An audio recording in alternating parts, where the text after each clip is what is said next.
চট্টগ্রাম বন্দরকে ঘিরে বিভিন্ন কোয়ার্টার যারা এখানে অপারেট করে স্টেক হোল্ডার, এরা যার যার মতো করে একটা জীবন সৃষ্টি করছে, যার যার মতো করে তাদের একটা নিজস্ব কি বলবো বাবেল সৃষ্টি করছে।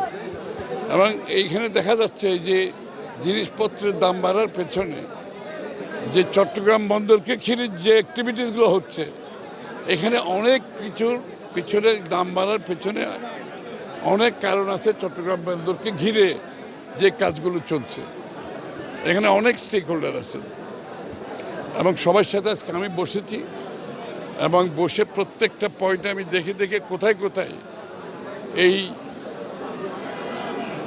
ইয়েগুলো আছে, সমস্যাগুলো আছে এবং কোথায় কোথায় দাম বৃদ্ধি হওয়ার জন্য দ্রব্যমূল্য বৃদ্ধি, খালি দ্রব্যমূল্য তো না, আমাদের ইন্ডাস্ট্রিগুলো যে মালামাল আসছে, সার্বিকভাবে দেশে যে মালামাল আসছে, সব কিছুতে এটার প্রতিফলন করছে এবং এটা দেশের মানুষকে এটা পে করতে হচ্ছে। তা আমরা আজকে প্রত্যেকটি স্টেক হোল্ডার, চট্টগ্রাম বন্দর, কাস্টম থেকে শুরু করে পরিবহন, শ্রমিক, একেবারে সব স্টেক হোল্ডার যারা আছে সবাইকে নিয়ে বসছি। পুঙ্খানুপুঙ্খানুরূপে আমরা এগুলো বিবেচনা করছি, কোথায় কোথায় সমস্যা হচ্ছে, কেন সমস্যা হচ্ছে, সমস্যার কারণে এগুলোর দাম বাড়ছে, এগুলোর কস্ট বাড়ছে, এই কস্ট ইন্ডাস্ট্রিয়াল প্রোডাকশনের দাম বাড়ছে, দ্রব্যমূল্যের দাম বাড়ছে।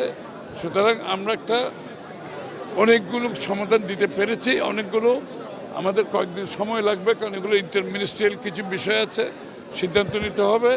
তো আমরা আশা করছি আগামী খুব সহসা এই সমস্যাগুলো সমাধান করলে চট্টগ্রাম বন্দরের কার্যক্রমে খুব গতি আসবে এবং সাথে সাথে এই যে পণ্যগুলো যেগুলো আছে এগুলো তাড়াতাড়ি খালাস হবে এবং খালাস তাড়াতাড়ি করতে পারলে এগুলোর উপরে যে একটা আলাদা যে কস্ট আসছে এগুলোর, এই কস্টগুলো কমে আসবে।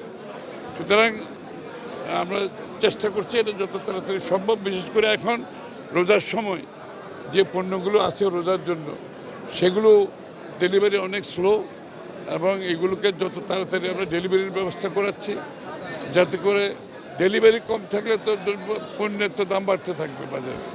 তো এটা একটা দিক আছে। সার্বিকভাবে অনেক সমস্যা আছে এখানে, এগুলো আমাদেরকে প্রত্যেকটা স্টেক হোল্ডারদের বসে কিছু সমাধান আজকে দিতে পেরেছি, কিছু বাকি আছে, আর কিছু আলাপ আলোচনা বাকি রয়েছে, এগুলো আমরা করব। তবে আমরা চিটাগাং বন্দরে যে সমস্যার কারণে বাংলাদেশের অর্থনীতিতে যে ক্ষতিগ্রস্ত হচ্ছে, এটার যে কস্ট অফ প্রোডাক্ট বেড়ে যাচ্ছে, প্রোডাকশন বেড়ে যাচ্ছে, বাজারে দ্রব্যমূল্য বাড়তেছে, এগুলোর একটা অনেকগুলোর মধ্যে একটা কারণ হচ্ছে চট্টগ্রাম বন্দরকে নিয়ে যে কর্মকাণ্ড চলছে, সেটা হচ্ছে একটা বিশেষ কারণ।